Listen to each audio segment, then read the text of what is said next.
ವಕೀಲ ಸಂಘದ ಅಧ್ಯಕ್ಷರಾದಂಥ ಡಿ ಜಿ ಬರಾದ್ ವಕೀಲರಿಗೆ ನಮಸ್ಕರಿಸಿ ಇವತ್ತು ಪತ್ರಿಕಾಗೋಷ್ಠಿ ಮಾಡುವ ಉದ್ದೇಶ ಇವತ್ತು ಬಾಗಲಕೋಟೆ ಮತ್ತು ದಾವಣಗೆರೆಯಲ್ಲಿ ವಿಧಾನಸಭಾ ಚುನಾವಣೆ ನಡೀತಾ ಇರೋದರಿಂದ ನಮ್ಮ ರಾಜ್ಯದ ಅಧ್ಯಕ್ಷರಾದಂಥ ಬಿ ವೈ ವಿಜೇಂದ್ರ ಅವರು ಈ ಎರಡೂ ಚುನಾವಣೆಯನ್ನು ಗಂಭೀರವಾಗಿ ಪರಿಗಣಿಸಿ ಈ ಭಾರತೀಯ ಜನತಾ ಪಕ್ಷದ ಅಭ್ಯರ್ಥಿ ಗೆಲ್ಲಿಸಲಿಕ್ಕೆ ಭಾಳಷ್ಟು ಯೋಜನೆಗಳನ್ನು ಹಾಕಿಕೊಂಡಿದ್ದಾರೆ. ಅದೇ ರೀತಿ ಈ ಬಾಗಲಕೋಟೆ ನಮ್ಮ ಪಕ್ಕದ ಜಿಲ್ಲೆ ಆಗಿರೋದ್ರಿಂದ ಬಿಜಾಪುರ ಜಿಲ್ಲೆಗೆ ಭಾರತೀಯ ಜನತಾ ಪಕ್ಷ ಕೂಡ ಅಲ್ಲಿ ಭಾರತೀಯ ಜನತಾ ಪಕ್ಷ ಅಭ್ಯರ್ಥಿ ಆದಂಥ ಶ್ರೀ ಶರತ್ಮಠ ಗುರುಗಳಿಗೆ ಆರಿಸಿ ತರಲು ಯೋಜನೆ ಹಾಕಿಕೊಂಡಾರೆ. ನಮಗೆ ಬಿಜಾಪುರ ಜಿಲ್ಲೆಗೆ ರಾಂಪುರ ಜಿಲ್ಲಾ ಪಂಚಾಯಿತಿಯ ಬರ್ತಕ್ಕಂಥ ಹಳ್ಳಿಗಳಲ್ಲಿ ಕೆಲಸ ಮಾಡಲಿಕ್ಕೆ ಅವಕಾಶ ಕೊಟ್ಟಿದ್ದಾರೆ. ಅದೇ ರೀತಿ ಬಿಜಾಪುರ ಜಿಲ್ಲೆಯ ಸುಮಾರು 100 ಪಕ್ಷದ ಪದಾಧಿಕಾರಿಗಳು ವಿಸ್ತಾರಕರ ಕೆಲಸ ಮಾಡಕೈತಾರೆ. ಅಂದರೆ ನಮ್ಮ ರಾಂಪುರ ಜಿಲ್ಲಾ ಪಂಚಾಯಿತಿಯಲ್ಲಿ ಒಟ್ಟು 43 ಬೂತ್ಗಳಿವೆ. 43 ಬೂತ್ಗಳಲ್ಲಿ ಒಂದು ಬೂತಿಗೆ 2 ಅಥವಾ 3 ಈ ರೀತಿ ಪ್ರತಿ ಬೂತ್ದಲ್ಲಿ ಮನೆ ಮನೆಗೆ ಸಂಪರ್ಕ ಮಾಡಿ ಈ ಕಾಂಗ್ರೆಸ್ಸಿನ 3 ವರ್ಷ ದುರಾಡಳಿತದ ಬೇಸತ್ತ ಜನರಿಗೆ ಇವತ್ತು ಭಾರತೀಯ ಗೆಲುವಿಗಾಗಿ ಹೋರಾಟ ಮಾಡಕೈತಾರೆ. ಇವತ್ತು ಇದು ಈಗ ಕಾಂಗ್ರೆಸ್ ಸರ್ಕಾರಕ್ಕೆ ನಾ ಏನು ಕೆಲಸ ಮಾಡಿ ಅಂತ ಹೇಳೋ ಕೆಲಸಗಳಿಲ್ಲ. ಆದರೆ ಒಂದೇ ಒಂದು ಕೆಲಸ ಅವ್ರದ್ದು ಕೇಂದ್ರ ಸರ್ಕಾರ ಮೇಲೆ ಆರೋಪ ಮಾಡ್ತಕ್ಕಂಥದ್ದು. ಇವತ್ತು ನಾವು ಚುನಾವಣೆಯನ್ನು ಅಲ್ಲಿ ವೀಕ್ಷಣೆ ಮಾಡಿ ಬಂದಿದ್ದೀವಿ. ಅಲ್ಲಿ ಬಾಗಲಕೋಟೆ ಚುನಾವಣೆ ಯಾವ ರೀತಿ ಇವತ್ತು ಕಾಂಗ್ರೆಸ್ ಸರ್ಕಾರದ ಮುಖ್ಯಮಂತ್ರಿ ಇರ್ಬೋದು, ಮಂತ್ರಿಗಳಿರ್ಬೋದು, ಇವತ್ತು ಅಲ್ಲಿ ಬಿಡಾರು ಹೂಡಿದ್ದಾರೆ. ಬಾಗಲಕೋಟೆ ಜಿಲ್ಲೆಯ ಎಲ್ಲ ಹೋಟೆಲ್ಗಳಲ್ಲಿ ಕೂಡ ಅವರು ವಾಸ್ತವ್ಯದ. ಅಲ್ಲಿ ಮತದಾರ ಹೆಸರಾಟ ಇಲ್ಲಿ ಬಿಜಾಪುರ ಜಿಲ್ಲೆ ಜನ ಹೋದಾರವರು ಆ ರೀತಿ ಒಂದು ಚುನಾವಣೆಯನ್ನು ಅವರು ಗೆಲ್ಲಬೇಕು ಅಂತಕ್ಕಂಥ ಒಂದು ಉದ್ದೇಶ ಇಟ್ಕೊಂಡು ಪ್ರಯತ್ನ ಮಾಡಕತ್ತಾರೆ. ಆದರೆ ನಾನು ಇವತ್ತು ಪತ್ರಿಕಾಗೋಷ್ಠಿ ಉದ್ದೇಶ ಬಿಜಾಪುರದಲ್ಲಿ ಯಾಕೆ ಮಾಡಕತ್ತಾನಂದ್ರೆ ಈ ಬಿಜಾಪುರ ಮತ್ತು ಬಾಗಲಕೋಟೆ ಅವಳಿ ಜಿಲ್ಲೆಗಳಿವು. ಮೊದಲು ಒಂದೇ ಜಿಲ್ಲೆ ಬಿಜಾಪುರ ಮತ್ತು ಬಾಗಲಕೋಟೆಯ ಎರಡೂ ಜಿಲ್ಲೆಗಳ ಸಮಸ್ಯೆಗಳು ಸೇಮ್ ಅದಾವೆ, ಏನೂ ಬದಲಾವಣೆಗಳಿಲ್ಲ. ಆದ್ದರಿಂದ ಈ ಬಿಜಾಪುರ ಜಿಲ್ಲೆಯ ಮಹಾಜನತೆಗೆ ಏನು ತಮ್ಮಲ್ಲಿ ಕಾಂಗ್ರೆಸ್ ಸರ್ಕಾರದ ವಿರುದ್ಧ 3 ವರ್ಷದ ಆಡಳಿತ ಏನು ಆಕ್ರೋಶ ವಿರುದ್ಧ ಬರೀ ಆಕ್ರೋಶ ಹೊರಗೆ ಹೋಗ್ಬೇಕಂದ್ರೆ ಅದು ಕಾಂಗ್ರೆಸ್ ಸರ್ಕಾರಕ್ಕೆ ಎಚ್ಚರಿಕೆ ಕೊಡಬೇಕಂದ್ರೆ ಒಂದು ಅವಕಾಶ ಅದ. ಇನ್ನೂ ಕಾಲು ಮಿಂಚಿಲ್ಲ. 9 ತಾರೀಕು ಚುನಾವಣೆ ಇರೋದ್ರಿಂದ ಬಿಜಾಪುರ ಜಿಲ್ಲೆಯ ಜನತೆಗೆ ಈ ಪತ್ರಿಕಾಗೋಷ್ಠಿಯ ಮೂಲಕ ಮಾಧ್ಯಮದ ಮೂಲಕ ಬಿಜಾಪುರ ಜಿಲ್ಲೆ ಜನತೆಗೆ ನಾವು ಮನವಿ ಮಾಡ್ಕೋಬೇಕು. ಅವರಿಗೆ ನಮಸ್ಕರಿಸಿ ಮನವಿ ಮಾಡಿಕೊಂಡು ಬಾಗಲಕೋಟೆಗಿರ್ತಕ್ಕಂಥ ಮತದಾರರಿಗೆ ಮನಸ್ಸನ್ನು ಗೆಲ್ತಕ್ಕಂಥ ಕೆಲಸ ಬಿಜಾಪುರ ಜಿಲ್ಲೆಯ ಮಹಾಜನತೆ ಮಾಡಬೇಕಾಗಿದೆ. ಅಂದ್ರೆ ಮಾತ್ರ ಈ ಕಾಂಗ್ರೆಸ್ಸಕ್ಕೆ ನಾವು ಎಚ್ಚರಿಕೆ ಕೊಡ್ಬೋದು. ಇವತ್ತು ರಾಜ್ಯದ ಮಂತ್ರಿಗಳು ಇವತ್ತು ಬಾಗಲಕೋಟೆಯಲ್ಲಿ ಬಿಡಾರು ಹೂಡಿದ್ದು ನೋಡಿದ್ರೆ ಇವತ್ತು ಅವ್ರಿಗೆ ಕನ್ಫರ್ಮ್ ಆಗಿದೆ. ವಿಶೇಷವಾಗಿ ಹೆಚ್ಚಾಗಿ ಆಡಳಿತದಂಥ ಸಂದರ್ಭದಲ್ಲಿ ಬೈ ಎಲೆಕ್ಷನ್ಗಳಲ್ಲಿ ನಾವು ನೋಡಿದ್ದೀವಿ, ಅದೇ ಸರ್ಕಾರದ ಅಭ್ಯರ್ಥಿಗಳ ಸರಳ ಗೆಲ್ತಕ್ಕಂಥದ್ದು. ಇವತ್ತು ಕಾಂಗ್ರೆಸ್ ಸರ್ಕಾರ ಬಿಡಾರು ಹೂಡಿ ಕೆಲಸ ಮಾಡಿ ನೋಡಿದ್ರೆ ಇವತ್ತು ಅವ್ರಿಗೆ ಎಲ್ಲೋ ಒಂದು ಕಡೆ ಈಗ ಗೊತ್ತಾಗೈತೆ ಅವ್ರಿಗೆ ನಮ್ಮ ಆಡಳಿತ ವೈಖರಿ ಸಂಪೂರ್ಣ ವಿಫಲ ಆಗೈತೆ. ಇವತ್ತು ನಾನು ಸಿದ್ದರಾಮಯ್ಯನವ್ರಿಗೆ ಮತ್ತು ಮಂತ್ರಿಗಳಿಗೆ ಕೇಳ್ತೀನಿ, ನಾನು ಸರ್ಕಾರ ಬಂದು 3 ವರ್ಷ ಆಯ್ತು. ಸಾಕಷ್ಟು ಸಮಸ್ಯೆಗಳ ಸುಳಿಯಲ್ಲಿ ಸಿಕ್ಕಿರೋ ಜನ ಇವತ್ತು ರೈತರ ಸಮಸ್ಯೆದಾಗದಾರ, ಗುತ್ತಿಗೆದಾರ ಸಮಸ್ಯೆದಾರ, ಕಾರ್ಮಿಕರ ಪ್ರತಿ ರಂಗದಲ್ಲಿ ಕೂಡ ಜನಸಾಮಾನ್ಯ ತೊಂದರೆ ಇದ್ದಾಗ ನೀವು ಜನರ ಸಮಸ್ಯೆಗೆ ಸ್ಪಂದಿಸಲಾಕ ಈ 3 ವರ್ಷದಲ್ಲಿ ಒಂದು ಸಲ ಆದರೂ ಬಂದು ಬಿಡಾರು ಹೊಡಿದ್ರಂದ್ರೆ ನಮ್ಗೆ ಈ ಚುನಾವಣೆಗೆ ಬಂದು ನೀವು ಈ ಬಿಡಾರು ಹೊಡಿ ಕೆಲಸ ಮಾಡಲಿಕ್ಕೆ ನೀವು ನೈತಿಕತೆ ಇತ್ತು. ಇವತ್ತು ನೀವು ಯಾವ ನೈತಿಕತೆಯಿಂದ ಬಂದು ಇಲ್ಲಿ ಬಾಗಲಕೋಟೆಯಲ್ಲಿ ಚುನಾವಣೆ ಮಾಡ್ತೀರಿ ಅಂತಕ್ಕಂಥ ಪ್ರಶ್ನೆಯನ್ನು ಇವತ್ತು ಕಾಂಗ್ರೆಸ್ ಸರ್ಕಾರ ಕೇಳಬೇಕಾಗತ್ತೆ. ಇವತ್ತು ಅಲ್ಲಿ ನಾನು ನೋಡಿದ್ದೀನಿ, ನಾವು ಸಾಕಷ್ಟು ಸಲ ಅಲ್ಲಿ ಸಿದ್ದರಾಮಯ್ಯ ಮಾತನಾಡ್ತಿರ್ತಾರೆ, ನನ್ನೇ ಅಭ್ಯರ್ಥಿ ಅಂತ ಕನ್ಸಿಡರ್ ಮಾಡಿರಿ. ಇವತ್ತು ಪತ್ರಿಕೆಯಲ್ಲಿ ಕೂಡ ನೋಡಿದ್ದೀವಿ ನಾವು, ಅಡ್ವರ್ಟೈಸ್ಮೆಂಟ್ನಲ್ಲಿ ಅಭ್ಯರ್ಥಿ ಫೋಟೋನ ಹಾಕಿಲ್ಲ. ಅಂದರೆ ಅವ್ರಿಗೆ ಗ್ಯಾರಂಟಿ ಅದ ಅಭ್ಯರ್ಥಿ ಆಯ್ಕೆನ ಅವರಿಗೆ ಸರಿಯಾಗಿಲ್ಲ. ಕಾಂಗ್ರೆಸ್ಗೆ ಇವತ್ತು ಮನನೆ ಆಗಿದೆ. ಅದಕ್ಕೆ ಇವತ್ತು ನಾನೇ ಅಭ್ಯರ್ಥಿ ತಿಳ್ಕೊತಕ್ಕಂಥದ್ದು. ಮತ್ತು ನೀವು ಅಭ್ಯರ್ಥಿ ಅಂತ ತಿಳ್ಕೊಂಡು ನೀವು ಮತ ಕೇಳಿ ನಿಮ್ಮಲ್ಲಿ ನೈತಿಕತೆ ಏನದ? ಇವತ್ತು ತಾವೆಲ್ಲ ನೋಡಿದ್ವಿ ನಾವು ಬಿಜಾಪುರದಲ್ಲಿ, ಅದ ವಿಶೇಷವಾಗಿ ಬಿಜಾಪುರ ಮತ್ತು ಬಾಗಲಕೋಟೆಯಲ್ಲಿ ವಕಫಿನ ಕಾಯ್ದೆಯನ್ನು ದುರುಪಯೋಗ ಮಾಡಿಕೊಂಡು ಈ ರೈತರ ಉತ್ತಾರಿಗಳ ಮೇಲೆ ವಕಫ್ ಸೇರಿಸ್ತಕ್ಕಂಥದ್ದು, ಇವತ್ತು ಮಠಮಾನ್ಯಗಳನ್ನ ವಕಫ್ ಸೇರಿಸ್ತಕ್ಕಂಥದ್ದು ಇವೆಲ್ಲ ನೋಡಿದಾಗ ಇದೆಲ್ಲ ಮಾಡಿದಂಥ ಒಂದು ದುರ್ಗಾ ಕಾರ್ಯಕ್ಕೆ ನಿಮಗೇನು ಓಟ್ ಹಾಕ್ಬೇಕಂತ ಜನ ಅಂತಕ್ಕಂಥ ಪ್ರಶ್ನೆ ನಾವು ಹಾಕಬೇಕಾಗೈತೆ. ಇವತ್ತು ಬಾಗಲಕೋಟೆ ಮತ್ತು ಬಿಜಾಪುರ ಜಿಲ್ಲೆಯ ನೀರಾವರಿ ನಿರ್ಲಕ್ಷ್ಯ ಮಾಡಿರಿ. ಅದ್ರ ಬಗ್ಗೆ ನಮ್ಮ ವಕೀಲರು ಸಾಕಷ್ಟು ವಿಷಯಗಳನ್ನು ಪ್ರಸ್ತಾಪ ಮಾಡ್ತಾರೆ. ಅದೇ ರೀತಿ ರಾಜ್ಯದಲ್ಲಿ ತಾವೇ ಅಧಿಕೃತ ತಿಳ್ಕೊಂಡಿರಿ 2,80,000 ಮತದಾರ ಪದವೀಧರ ಅಂತ ಹೇಳ್ತೀರಿ. ಆದರೆ ಇವತ್ತು 3 ವರ್ಷದಲ್ಲಿ ನೀವು ಒಂದೂ ಕಾಲ್ಪಾರ ಮಾಡೋಕ್ಕತ್ತಿಲ್ಲ. ವಿದ್ಯಾನಿಧಿಯ ತರಿಸಿಂದೆ ಒಂದು ಪದವೀಧರಿಗೆ ಆಶೆ ಆಮಿಷನ ಒಡ್ಡಿ ಮತವನ್ನು ಪಡ್ಕೊಂಡ್ರಿ. ವಿದ್ಯಾನಿಧಿ ಪರಿಸ್ಥಿತಿ ಏನದ? ಇವತ್ತು ಬಜೆಟ್ನಲ್ಲಿ ನೀವು ಅದಕ್ಕೆ ಅನ್ನನೇ ಇಟ್ಟಿಲ್ಲ ಅಂದಾಗ ನೀವು ವಿದ್ಯಾನಿಧಿ ₹1 ಕೂಡ ಪದವಿ ಬರ್ತಾ ಇಲ್ಲ. ಇದೆಲ್ಲ ನೋಡಿದಾಗ ಇವತ್ತು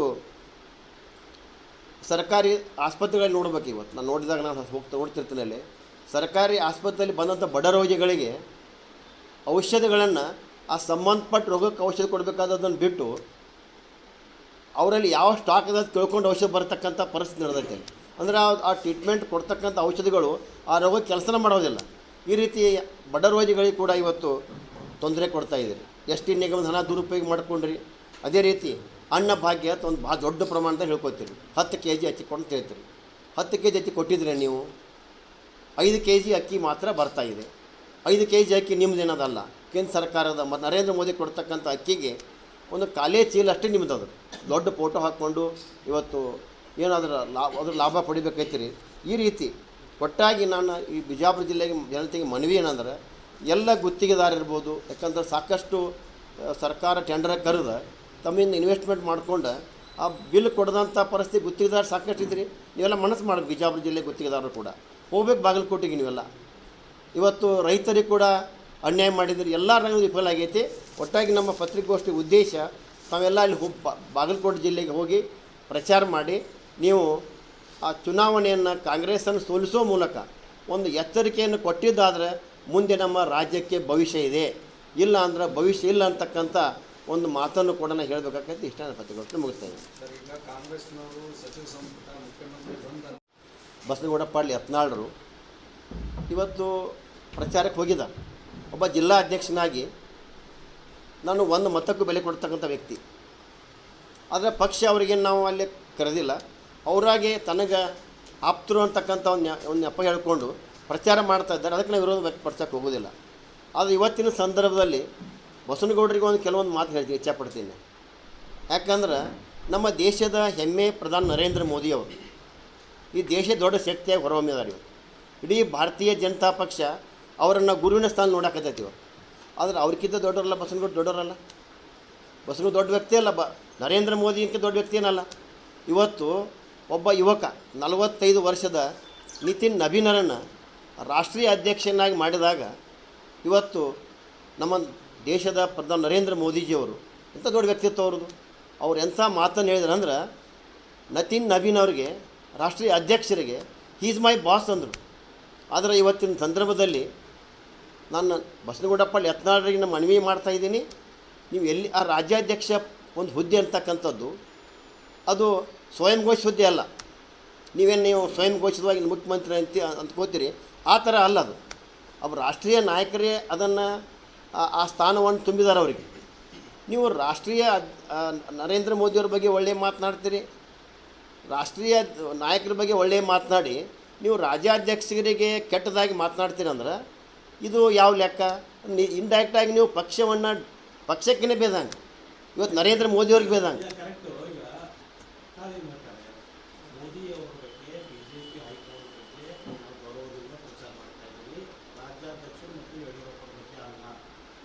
ಸರ್ ಅಲ್ರಿ ಸರ್,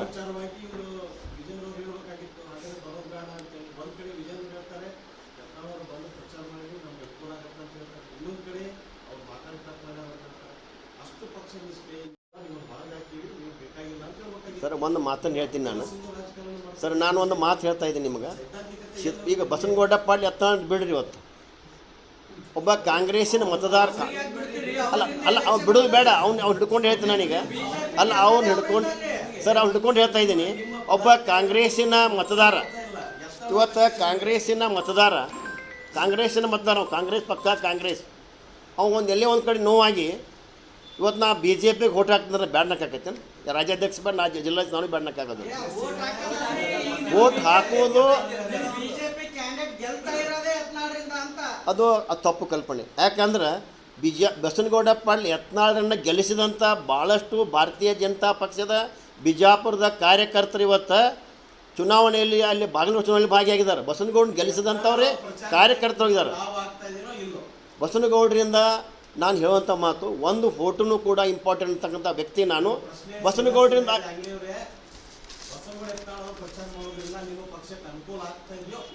ಅಲ್ರಿ ಸರ್, ನನ್ನ ಮಾತು ನೀವು ಕೇಳ್ರಿ. ಒಬ್ಬ ಮತದಾರ, ಒಬ್ಬ ಕಾಂಗ್ರೆಸ್ಸಿನ ಮತದಾರ ಬಂದು ನಮ್ಮ ಪಕ್ಷಕ್ಕೆ ಕೋಟನ್ನು ಲಾಭ ಆಕೈತೆ ಅಂದಾಗ ಬಸವನಗೌಡರ ಪ್ರಚಾರ ನುಕ್ಸಾನ ಯಾಕೆ ಹೇಳಿ? ಆದರೆ ನಮ್ಮ ಆಲ್ರೆಡಿ ರಾಜ್ಯಾಧ್ಯಕ್ಷರು ಹೇಳಿದ್ದಾರೆ, ಇಲ್ಲ ಅವ್ರು ಬೇಕಾದವ್ರು 4 ಜನ ಇರ್ಬೋದಲ್ರಿ. ಬಸವನಗೌಡರು ಬೇಕಾದ 4 ಜನ ಇರ್ಬೋದು. ಇಲ್ಲ ನಾ ಹೇಳ್ತಾ ಕೇಳ್ರಿ, ನಮ್ಮ ಗೆಲುವು ನಮ್ಮ ರಾಜ್ಯಾಧ್ಯಕ್ಷ ಕ್ಲಿಯರ್ ಮಾಡಿದ್ದಾರೆ. ಆಲ್ರೆಡಿ ನಮ್ಮ ಪಕ್ಷದಲ್ಲಿ ಸಾಕಷ್ಟು ಗೆಲುವು ಆಗಿಬಿಟ್ಟಿದೆ. ಹೆಚ್ಚುವರಿ ಮತ ಬರ್ದವ್ರು ಬರಲಿ ಅಂತ ಹೇಳಿದ್ದಾರೆ, ಬಂದ್ರೆ ಬರಲಿ. ಹೌದು ಹೌದು ರೀ, ನಮ್ಮ ಪಕ್ಷದ ಇಲ್ಲ ಸರ್, ನಮ್ಮ ಪಕ್ಷದ ವ್ಯವಸ್ಥೆ ಸರ್ ಅಲ್ಲಿ ಸಾಕಷ್ಟು ಬಲಿಷ್ಠತೆ ಅದ. ಚುನಾವಣೆ ಗಿಮಿಕ್ ಅಂದ್ರೆ ಪ್ರತಿ ಹಂತದಲ್ಲಿಯೂ ಕೂಡ ನಮ್ಮ ಮತವನ್ನು ಸೆಳೀಲಿಕ್ಕೆ ನಾವು ಪ್ರಯತ್ನ ಮಾಡಬೇಕಾಗ್ತದೆ. ಯಾಕೆ ಬಿಜಾಪುರ ಜಿಲ್ಲೆಯಲ್ಲೂ ಕೂಡ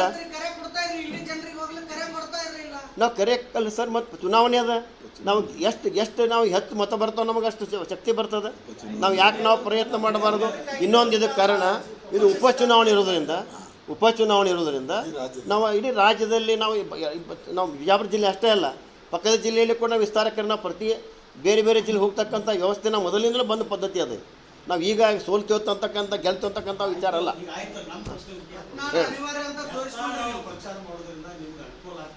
ಸರ್ ನಮಗೆ ಯತ್ನಾಳ್ ಅನಿವಾರ್ಯ ಅಲ್ಲ, ನಮಗೆ ಪ್ರತಿಯೊಬ್ಬ ಭಾರತೀಯ ಜನತಾ ಪಕ್ಷ ಕಾರ್ಯಕರ್ತರು ಅನಿವಾರ್ಯ ಅದಾರೆ.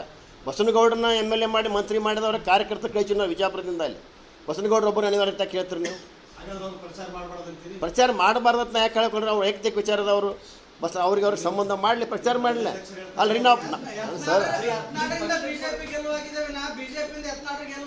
ನೋಡ್ರಿ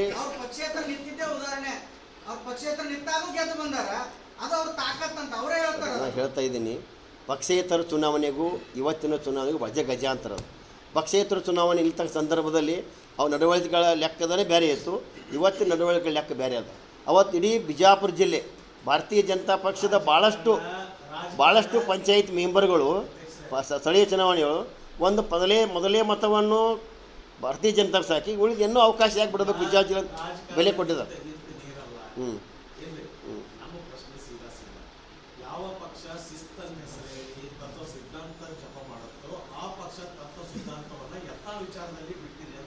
ಸರ್ ನೋಡ್ರಿ, ಭಾರತೀಯ ಜನತಾ ಪಕ್ಷ ಅವರ ಮನೆಗೆ ಹೋಗಿ ನಾವು ಅನಿವಾರ್ಯ ಅದ, ನಾವು ಗೆಲ್ಲಬೇಕಾಗೈತೆ ನಾವು ಮನವಿ ಕೊಟ್ಟಿಲ್ಲ. ಅಭ್ಯರ್ಥಿ ಅವರು ವೈಯಕ್ತಿಕ ಸಂಬಂಧ ಮೇಲೆ ಅವ್ರು ಚುನಾವಣೆ ಮಾಡಿದ್ದಾರೆ. ಅಭ್ಯರ್ಥಿಯವ್ರು ಕರೆದಿಲ್ಲ ಸರ್. ಅಭ್ಯರ್ಥಿಗಳ ಪತ್ರಿಕಾಗೋಷ್ಠಿ ಸಾಕಷ್ಟು ಕೇಳಿದ್ದು ನೋಡ್ರಿ ನೀವು.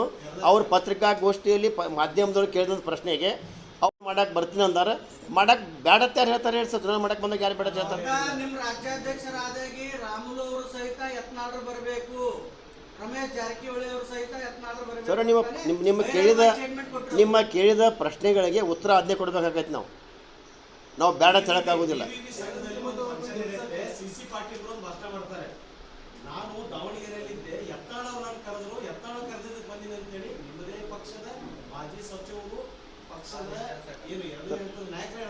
ಸರ್ ನನಗೂ ಈಗ ಅದನ್ನು ನಾನು ಕ್ಲಿಯರ್ ಮಾಡ್ತೀನಿ.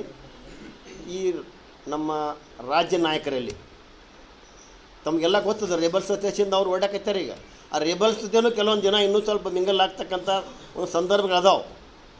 ಅವರಿಗೆ ಉದ್ದೇಶ ಏನಾದ್ರು ಗೊತ್ತಿಲ್ಲ. ಆ ವಿಷಯಗಳನ್ನ ಖಂಡಿಸ್ತಾ ಇದ್ದೀನಿ, ಅವ್ರ ವಿಷಯನ ಖಂಡಿಸ್ತೀನಿ. ಅದು ಸರಿಯಲ್ಲ.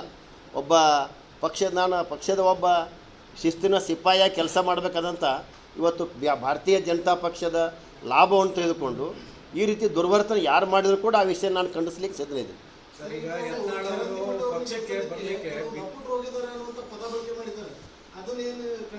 ಸರ್ ನೋಡ್ರಿ, ಇವತ್ತು ಬಸವನಗೌಡರು ಯಾರಿಗೆ ಲಪುಟ್ ಅಂದಾರಂದ್ರೆ, ಇವತ್ತು ಬಸವನಗೌಡರಕ್ಕಿಂತಲೂ ಸೀನಿಯರ್ ಭಾರತೀಯ ಜನತಾ ದೊಡ್ಡದಂಥ ವ್ಯಕ್ತಿ ವಿಜಯಪುರದಾಗ ಅದ. ಬಸವನಗೌಡರು ಏನು ಆಗಬೇಕಾಗಿಲ್ಲ ಅಂತ, ಬಸವನಗೌಡಕ್ಕಿಂತ ಸಾಕಿ ದೊಡ್ಡದಂಥ ವ್ಯಕ್ತಿಗಳು ಇನ್ನೇನು ಆಗಬೇಕಾಗಿತ್ತು. ಅವರ ತ್ಯಾಗದ ಫಲದಿಂದ ಇವತ್ತು ನೀವು ಪದವಿ ಪಡ್ಕೊಂಡು ಸಾಕಷ್ಟು ಮಂತ್ರಿಗಳಾಗಿರೋ ಕೇಂದ್ರದಲ್ಲಿ ಅದೇ ಕಾರ್ಯಕರ್ತರು ಇವತ್ತು ಎಲೆಕ್ಷನ್ ಮಾಡಕ್ಕೆ ಹೋಗ್ಯಾರ. ಅಲ್ಲಿ ಬಸವನಗೌಡರು MLA ಮಾಡ್ಯಾರಲ್ಲ, ಏನು ಅವ್ರನ್ನ ಇವತ್ತಿನ ಮಟ್ಟಿಗೆ ಬೆಳ್ಯಾಕೆ ಏನು ಓಡಾಟ ಮಾಡಿದಂಥ ಕಾರ್ಯಕರ್ತರನ್ನ ಹೋಗಿ ಆ ಬಾಗಲಕೋಟೆ ಚುನಾವಣೆ ಅವ್ರಿಗೆ ಏನು ಮಾತಾಡ್ತಾರೆ ಅಂತಕ್ಕಂಥದ್ದನ್ನು ಇವತ್ತು ಬಸವನಗೌಡರೇ ಅದು ವಿಚಾರ ಮಾಡಬೇಕು. ಬಸವನಗೌಡರ ಪರಿಪೂರ್ಣ ಅವರ ವಿಚಾರಗಳು ಭಾರತೀಯ ಜನತಾ ಪಕ್ಷದ ಲಾಭವನ್ನು ತೆಗೆದುಕೊಂಡು ಕೇಂದ್ರದ ಮಂತ್ರಿಯಾಗಿ ಈ ರೀತಿ ಮಾತನಾಡೋದನ್ನು ನಾನು ಖಂಡಿಸ್ತಾ ಇದ್ದೀನಿ. ಅವ್ರ ಅಭಿಮಾನಿಗಳಿಗೆ ಹೇಳ್ತಾನೆ ಇವತ್ತು. ಯಾಕಂದ್ರೆ ಒಬ್ಬ ನಿಮ್ಮ ನಾಯಕ ತಪ್ಪು ಮಾಡಿದಾಗ ಅಭಿಮಾನಿಗಳು ಬರೀ ತಿರಾಟ ಮಾಡಿದ್ರೆ ನಾಯಕ ದೊಡ್ಡ ಬೆಳೆಯಂಗಿಲ್ಲ. ಆ ನಾಯಕನ ತಪ್ಪುಗಳನ್ನು ಅವರ ಶಿಷ್ಯರ ಬಳಗ ನೀವು ಗೌಡ್ರೆ ನೀವು ತಪ್ಪು ಮಾಡ್ತಾ ಅಂತ ಹೇಳಿದಾಗ ಯಾಕೆ ಬೇರೆದವ್ರ ಮಾತಂದ್ರೆ ಬಸವನಗೌಡರು ಕೇಳೋದಿಲ್ಲ. ಅಟ್ಲೀಸ್ಟ್ ಶಿಷ್ಯರೇನು ಚಿರಾಡ್ತಿರಲ್ಲ, ಚಿರಾಡ್ತಕ್ಕಂಥ ಶಿಷ್ಯರಿಗೆ ನನ್ನೊಂದು ಮನವಿ ಅದ, ನೀವು ಯಾವಾಗರಿ ಬಸವನಗೌಡರಿಗೆ ನಿಮ್ಮ ಹೆಜ್ಜೆಗಳು ತಪ್ತಾ ಇದ್ದಾವೆ ಅಂತ ಹೇಳಿದ್ರೆ ಅವರು ಬದಲಾವಣೆ ಆಗಿತ್ತಂದ್ರೆ ಅವ್ರಿಗೂ ಕೂಡ ಒಳ್ಳೇದು. ಪಕ್ಷಕ್ಕೆ ಏನು ನುಕ್ಸಾನಿಲ್ಲ ಬಸವನಗೌಡರಿಂದ. ಬಹಿರಂಗ ಪ್ರಚಾರ ಮಾಡಿ ಅಂತ ಜೈಕಾರ ಹಾಕಿದ್ವಿ. ಈ ಬಹಿರಂಗ ಪ್ರಚಾರ ಆದ ಮುಂಚೆ ಮತ್ತೆ ನಾವು ವಿರುದ್ಧ ಮಾತಾಡಕತ್ತೀವಿ ಸರ್ ನಾವು ವಿರುದ್ಧ ಅಲ್ಲ, ನಾವು ಬೇಡತ್ತೇ ಇಲ್ಲ ಪ್ರಚಾರಕ್ಕೆ. ವಿರುದ್ಧ ಏನು ಮಾತಾಡಕತ್ತ ಒಂದು ಓಟು ಅನಿವಾರ್ಯ ಅದ. ನಾ ಬಸವನಗೌಡ ಅನಿವಾರ್ಯ ಇಲ್ಲ ಹೇಳಕತ್ತಿಲ್ಲ. ಒಂದು ಓಟಿಗೆ ಬೆಲೆ ಅದ ಅಂದಾಗ ಬಸವನಗೌಡ್ರ ಯಾಕೆ ಅನಿವಾರ್ಯ ಅಲ್ಲತ್ ನಾ ಹೇಳಿ. ಅಲ್ರಿ ಕಾಂಗ್ರೆಸ್ದವ್ರು ಓಟ್ ಅಲ್ರಿ ಪಕ್ಷದ ಸಿದ್ಧಾಂತ ನಾವು ಎಲ್ರಿ ಅವ್ರು ಇಚ್ಛೆಯಿಂದ ಬಂದು ಪ್ರಚಾರ ಮಾಡ್ತಿದ್ದಾಗ ನಾವು ಯಾರು ಬೇಡಕತ್ತೆ ಹೇಳ್ರಿ. ಈಗ ಸರ್ ಅವರು ಏನು ಉಪಚುನಾವಣೆ ಮೂಲಕ ಬಿಜೆಪಿ ಫಾರ್ ಆಗಿ ಅವ್ರು ಪ್ರಚಾರ ಮಾಡೋ ಮೂಲಕ ಮತ್ತೆ ಬಿಜೆಪಿ ಬರಲಿಕ್ಕೆ ರೆಡಿ ಆಗಿದ್ದಾರೆ. ಈಗ ನೀವು ಈಗ ತಗೊಳಕ್ಕೆ ರೆಡಿ ಆಗಿದ್ದೀರಾ? ರಾಜ್ಯದವರು ರೆಡಿ ಆಗಿದ್ದಾರೆ, ಅಲ್ಲ ರೆಡಿ ಆಗಿದೆಯಾ? ಅಲ್ರಿ ಸರ್, ಈಗ ದಾವಣಗೆರೆ ಚುನಾವಣೆಗೆ ಹೋಗಿಲ್ಲ ಅವರು. ಅಲ್ಲ, ಅದು ಬೇರೆ ಪ್ರಶ್ನೆ. ಈಗ ಅವರು ಬಾಗಲಕೋಟೆಗೆ ಯಾಕೆ ಬಂದಾರಂದ್ರೆ ಅವರು ಚರಂತ್ ಮಾಡ್ರು ಅವ್ರು ಆಪ್ತರ ಬಂದು ಪ್ರಚಾರ ಮಾಡಕತ್ತಾರ ಹೊರತು ಚರಂತ್ ಮಾಡ್ರು ಅವ್ರು ಕರೆದಿಲ್ಲ. ಅವ್ರು ಆಪ್ತರ ಹೋಗಾಕತ್ತಾರ.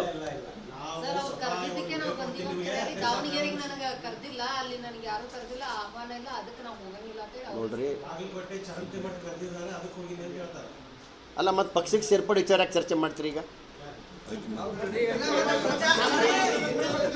ಅಲ್ಲ ಸರ್, ದಾವಣಗೆರೆಗೆ ಹೋಗಿದ್ದು ಎಲ್ಲ ಕಡೆ ಸಿಗಾಡಿದ್ರೆ ಪಕ್ಷ ಚರ್ಚೆ ಮಾಡಿ ಅವರು ಆಪ್ತರ ಹೋಗಿದ್ದಾರೆ. ಅಲ್ರಿ ನಾವು ಪಕ್ಷಕ್ಕೆ ಬ್ಯಾಡ್ನಾಗ ನಾವ್ಯಾರು ಸರ್? ನಾನು ಹೈಕಮಾಂಡ, ನಮ್ದೇನು ಹೈಕಮಾಂಡ ಅಲ್ಲ ಸರ್, ನಾನು ಹೈಕಮಾಂಡ. ಸೇರ್ಪಡೆ ಬಗ್ಗೆ ನಾನು ಹೇಳ್ತೇನೆ. ಬಿಜಾಪುರ ಜಿಲ್ಲೆಯ ಜಿಲ್ಲಾಧ್ಯಕ್ಷನಾಗಿ ಸೇರ್ಪಡೆ ಆಗೋದಿತ್ತಂದ್ರೆ ಸೇರ್ಪಡೆ ಮಾಡ್ಕೊಳ್ಳೋದು ನನ್ನ ಕಡೆ ಇಲ್ಲ ಅಥವಾ ಬಿಡೋದು ನನ್ನ ಕಡೆ ಇಲ್ಲ, ಹೈಕಮಾಂಡ್ ಇದೆ. ಆದರೆ ಬಸವನಗೌಡ ಪಾಳ್ಯರ್ ಯತ್ನಾಳರಿಗೆ ನಾನು ಮನವಿ ಏನಂದ್ರೆ ಸೇರ್ಪಡೆ ಆಗೋದಿತ್ತಂದ್ರೆ ಏನು ನಿಮ್ಮ ವರ್ತನೆ ಅದಲ್ಲ ಒಬ್ಬ ರಾಜ್ಯಾಧ್ಯಕ್ಷನಿಗೆ ಪಕ್ಷ ಕಟ್ಟಿ ಬೆಳೆಸಿದಂಥ ವ್ಯಕ್ತಿ ಮಾನ್ಯ ಯಡಿಯೂರಪ್ಪನವ್ರಿಗೆ ಸಾಕಷ್ಟು ಸಲ ಹೇಳಿದ್ರಿ. ಯಡಿಯೂರಪ್ಪನ ಮರುಜನ್ಮ ಕೊಟ್ಟರು ಪಕ್ಷಕ್ಕೆ ಕರ್ಕೊಂಡು ಅಂತ ಹೇಳಿದಂಥ ನೀವು ಸಂದರ್ಭಾನುಸಾರವಾಗಿ ಮಾತನಾಡದೆ ಸಿದ್ಧಾಂತದ ಮೂಲಕ ಮಾತನಾಡಿ ಪಕ್ಷದಲ್ಲಿ ನೀವು ಬರೀ ಬೇಡಂಗಿಲ್ಲ. ಈ ರೀತಿ ಬಂದರೆ ನಾನು ಕೂಡ ಇರೋದು ಅದಕ್ಕೆ. ಈ ಪಕ್ಷಕ್ಕೆ ಬರೋದಾದ್ರೆ ಯಾವ ರೀತಿ ಬರಬೇಕು, ಪಕ್ಷದ ಸಿದ್ಧಾಂತಗಳು ಒಪ್ಕೋಬೇಕು. ಇನ್ನು ಯಾವ ರೀತಿ ಪಕ್ಷದ ಒಳಗೆ ಎದ್ದುಕೊಂಡು ಯಾವಾಗ ಸಾಕಷ್ಟು ಹೇಳಿದೆ ನಾನು, ಒಂದು ಮನೆಯೊಳಗೆ ಒಂದು 4-5 ಜನ ಅಣ್ಣತಮ್ಮರು ಇದ್ದೀವಿ ಅಂದ್ರೆ ಅದ್ರಾಗ ಒಬ್ಬ ಬ್ರದರ್ ಮನ್ಸಿಗೆ ಬಂದಾಗ ಮನ್ಯಾಗ ದಂಡ್ಲಿ ಮಾಡೋದು, ಮನ್ಸಿಗೆ ಬಂದಾಗ ಮಾತಾಡಕೈತಂದ್ರೆ ಆ ಮನೆಯ ನೆಮ್ಮದಿ ಹಾಳಾಗ್ತೈತಿ. ಬಸವನಗೌಡರು ಈ ವರ್ತನೆಯಿಂದ ಬಂದು ನಮ್ಮ ಪಕ್ಷದಾಗ ಬಂದ್ರಂದ್ರೆ ಇಡೀ ಪಕ್ಷದ ಶಾಂತಿ ಕದಲ್ತೈತಿ. ನೀವು ಬರಾಕ್ನ ಇರೋದಿಲ್ಲ. ನನ್ನ ಅಭಿಪ್ರಾಯ ಇದೆ. ಸೇರ್ಪಡೆ ನನ್ನ ಕಡೆ ಇಲ್ಲ.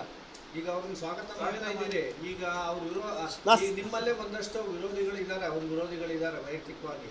ಅವ್ರ ಕತೆ ಈಗಾಗಲೇ ಅವ್ರ ಪಕ್ಷದಲ್ಲಿ ಭಾಳ ಸಕ್ರಿಯ ಆಗಿದ್ದಾರೆ ಸರ್. ನೋಡ್ರಿ, ಭಾರತೀಯ ಜನತಾ ಪಕ್ಷದಲ್ಲಿ ಏನು ಭಾಳಷ್ಟು ಅದಾರಲ್ಲ ಅವರೆಲ್ಲ ಹೆಂಗೆ ಅದಾರ ಅಂದ್ರೆ ಅಧಿಕಾರಕ್ಕಾಗಿಲ್ಲ. ಕೆಲವೊಂದು ಮಂದಿ ಅಧಿಕಾರವನ್ನು ಅನುಭವಿಸಿ ಅಧಿಕಾರದ ಕೊರತೆ ಆದಾಗ ಏನ್ರಿ ಮಾತಾಡಕತ್ತಾರ ಹೊರತು ಈ ಪಕ್ಷದ ಕಾರ್ಯಕರ್ತರು ಏನಾದಾರ ಅಂದ್ರೆ ಯಾವ ಅಚಾರ ನಿಮ್ಗೆ ವಿಚಿತ್ರ ಅನಿಸ್ತದ. ಇವತ್ತು ಬಿಜಾಪುರದಿಂದ 100 ಜನ ಪಕ್ಷದ ಪದಾಧಿಕಾರಿಗಳು ವಿಸ್ತಾರಕ್ಕೆ ಹೋಗ್ಯಾರ. ನಾವು ಏನೇನೋ ವ್ಯವಸ್ಥೆ ಇಲ್ಲ. ಸ್ವಂತ ಖರ್ಚಿನಿಂದ ಮುಂಜಾನೆ ಹೋಗ್ತಾರೆ, ತಮ್ಮ ಬೂತಿಗೆ ಹೋಗ್ತಾರೆ, ಕೆಲಸ ಮಾಡ್ತಾರೆ, ಸ್ವಂತ ಖರ್ಚು ಊಟ ಮಾಡ್ತಾರೆ, ಸ್ವಂತ ಖರ್ಚು ಬಿಜಾಪುರ ಮನೆಗೆ ಬರ್ತಾರೆ. ಇಂಥ ಒಂದು ಪಕ್ಷದ ಕಾರ್ಯಕರ್ತರು ಭಾರತೀಯ ಜನತಾ ಪಕ್ಷದ. ಆದರೆ ಕಾಂಗ್ರೆಸ್ ಪರಿಸ್ಥಿತಿ ನೋಡ್ಬೇಕು ನೀವು. ಬಾಗಲಕೋಟದಾಗ ಹಣ ಕೊಟ್ಟು ಖರೀದಿ ಮಾಡ್ಕೊಂಡು ಪ್ರಚಾರ ಮಾಡೋಕೆ ಹಚ್ಚಾರ ಹೊರತು ಪ್ರೀತಿಯಿಂದ ಪ್ರಚಾರ ಮಾಡ್ತಕ್ಕಂಥ ವ್ಯವಸ್ಥೆ ಇಲ್ಲ. ಇವತ್ತು ಹಣ ಹೆಂಡ ತೊಗೊಂಡು ಬಂದು ಮುಖ್ಯಮಂತ್ರಿ ಕೂತಾರ. ಆದರೆ ಅವ್ರಿಗೆ ಇನ್ನೂ ಕೂಡ ಕಾನ್ಫಿಡೆಂಟ್ ಬರೋಕ್ಕೆ ಸಾಧ್ಯ ಇಲ್ಲ ಅನ್ನುವಂಥ ವಾತಾವರಣ ಬಾಗಲಕೋಟೆ ಜಿಲ್ಲೆಯೊಳಗದ. ಬಾಗಲಕೋಟೆ ಕ್ಷೇತ್ರ ಅದ, ದಾವಣಗೆರೆ ಮತಕ್ಷೇತ್ರ. ಸರ್, ಅಂಥ ಚರ್ಚೆ ಇಲ್ಲ. ನೀವು ಯಾಕಂದ್ರೆ ನೀವು ಮಾಧ್ಯಮದವರು ಅಷ್ಟೇ ಮಾಡಕತ್ತೀರಿ.